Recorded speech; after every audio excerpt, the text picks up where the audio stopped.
मित्रों, हम हैं ब्रिजमंडल सभा के सेवा केंद्र में। आप देख पा रहे हैं सेवा केंद्र में सेवा यात्री आराम कर रहे हैं और यहाँ हमें मिले हैं श्री राजनयन पांडे जी अपने मित्रों के साथ ये कैंप लगाते हैं। बाहर आपने कई मित्रों के फ़ोटो देखे। पांडे जी, इस कैंप के बारे में और ब्रिजमंडल सभा के बारे में थोड़ा बताइए। देखिए, हम लोग ब्रिजमंडल सभा कैंप 1989 से लगाते हुए आ रहे हैं जी। और शुरुआती समय जब था उसमें बहुत समस्याएं थी। सीपीएम का ज़माना था, मिलिट्री की तरफ से भी सहयोग नहीं होता था, असहयोग होता था। फिर हमारे कुछ जान पहचान के ब्रिगेडियर यहाँ पे आए और हम लोगों ने दिल्ली तक उनके द्वारा सोच लगा करके लेटर के माध्यम से परमिशन की व्यवस्था ली सब लोगों ने मिल करके, और सब लोगों ने मिल करके कमेटी बनाई, उसको नाम दिया जॉइंट कमेटी, संयुक्त समिति। तो आज हम लोग 56 एनजीओ यहाँ पे काम करते हैं। बहुत बढ़िया। लेकिन हमारी कोई समस्या है तो हम अपनी जॉइंट कमेटी को बताते हैं और वो गवर्नमेंट के पास में चीज़ों को लेके जाती हैं। और उसके बाद में जब ममता बनर्जी की सरकार आई, दीदी की सरकार आने के बाद में यहाँ बड़ा चेंज आया, बदलाव आया। जैसे इलेक्ट्रिक की व्यवस्था हो गई, कॉरपोरेशन की व्यवस्था हो गई, फायर ब्रिगेड की व्यवस्था हो गई, रोड की व्यवस्था हो गई, पानी की व्यवस्था हो गई, ड्रिंकिंग वाटर। और यहाँ पे 4000 लैट्रिन बनाए जाते हैं, जिनको बना करके और 20 तारीख के बाद में फिर ख़त्म कर दिया जाता है। और मिलिट्री की जगह जैसी है वैसी ही उनको बना करके दे दी जाती है।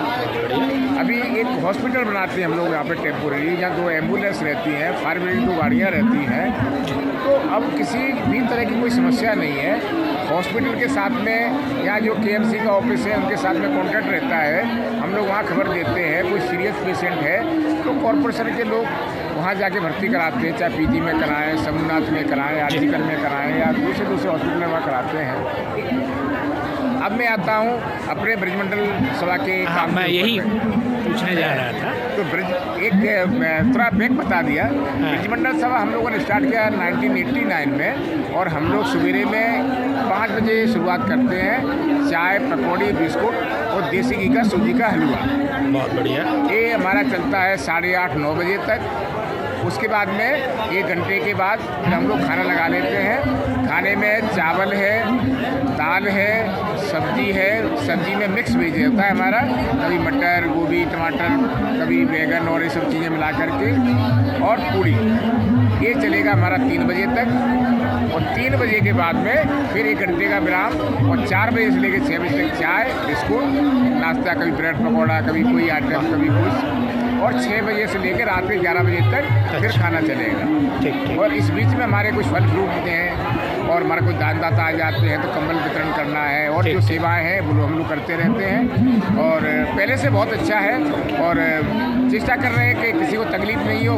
सभी तीर्थयात्री आनंद से आएँ, स्नान करें, कपिल में दर्शन करें और अपने घर स्वास्थ्य के साथ में लौटें, खुशी लौटें। यही हमारी सेवा, यही कामना है ईश्वर से। बहुत हम लोग लगे रहते हैं। बहुत बहुत धन्यवाद। आप सुन रहे थे राजनयन पांडे जी की बातचीत। वो ब्रिजमंडल सभा की तरफ से बोल रहे हैं और मैंने आपको शुरुआत में ही दिखाया कि कैंप के भीतर का हिस्सा है और बाहर का भी है। आपको बहुत बहुत धन्यवाद। मैं सदीनामा से जितेंद्र। गुड इवनिंग, मैं सौगत बयान जी बोल रहा हूँ इंडियन वैभव एमेचर रेडियो से। तो ये हम लोगों का एमेचर रेडियो का कैंप है। तो यहाँ पे हम लोग का एमेचर रेडियो का एक्टिविटी हो रहा है अभी। तो हम डिजास्टर मैनेजमेंट और जो कोई हो गए सर्च ऑपरेशन हम करते हैं। हम वॉलंटियरिंग भी करते हैं आप कुछ बोलिए। हमारा जो कैंप मेन जो हो रहा है इधर कम्युनिकेशन हो रहा है। कम्युनिकेशन डिफरेंस तरफ हो रहा है, जैसा कोई खो गया हो, हाँ, इसका पास नहीं मिल रहा है, बा हमारा जो मेन जो गंगा सागर मेला है वहाँ पर कोई खो गया हो, किसी को नहीं मिल रहा है, इधर भी इधर उधर हो गया, तो उस आदमी को मैं खोज देता हूँ। और जो मेडिकल जो है, किसी का मेडिकल का ज़रूरत है, किसी का ट्रीटमेंट चाहिए, तो हम मेडिकल कैंप पर भेज देते हैं। और जो खूब सीरियस कंडीशन है, आज काफ़ी घोटा है, जो मेडिकल का ज़रूरत थे, उसको हॉस्पिटलाइज हो गया, ठीक है, एक साधु जी का, तो उन्हें को हॉस्पिटल में भेज दिया। तो हमारा Indian web of amateur radio हमारे ठीक है तापस कुमार चक्रवर्ती ওনার এতে ওনার रिक्वेस्ट है, ये काम इधर चल रहा है। अच्छा, तो ये हमारे तरफ से देखिए ये सीधे पब्लिक का कनेक्शन है आपका। बहुत से लोग आता है हिंदी भी नहीं जानता है, जानता है।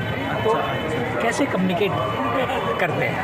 जो हिंदी नहीं जानता है, बहुत से लोग हैं, कहाँ से आते हैं? हाँ, वो बहुत सारा आदमी वो हिंदी नहीं जानता है, लेकिन उसका जो लैंग्वेज हम तो कुछ समझ में नहीं पा रहा है, लेकिन उसको बोल रहे हो आप लिखिए, अच्छा, आप पेपर में लिखिए, हम हमारा जो ऐप्स है ट्रांसलेट करके वो जो लैंग्वेज उसका जो आपका लैंग्वेज क्या है, अच्छा, तो ठीक। उसका जब लैंग्वेज हमको मालूम नहीं है, तो उसका लैंग्वेज पूछता है, वो यूपी का है, वो बिहार का है, तो उसका लैंग्वेज से हम ट्रांसलेट करता है फ़ोन पर। अरे वाह, इंग्लिश से ट्रांसलेट करता है, हिंदी में ट्रांसफर करता है, तो वो कुछ समझ में आता है और पुलिस के पास भेज देता है। उधर जो हमारा अनाउंसमेंट सेंटर है, उससे अनाउंस मिलकर हो उसको। और पुलिस सिविल डिफेंस भी हमारे साथ वो बहुत कोऑपरेट करते हैं।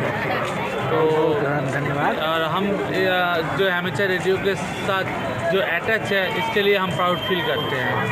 दादा के बारे में और ये हमारा सर है। आप सारे क्यों बोलो सर, थोड़ा 2 शब्द बोलिए, ज़्यादा नहीं।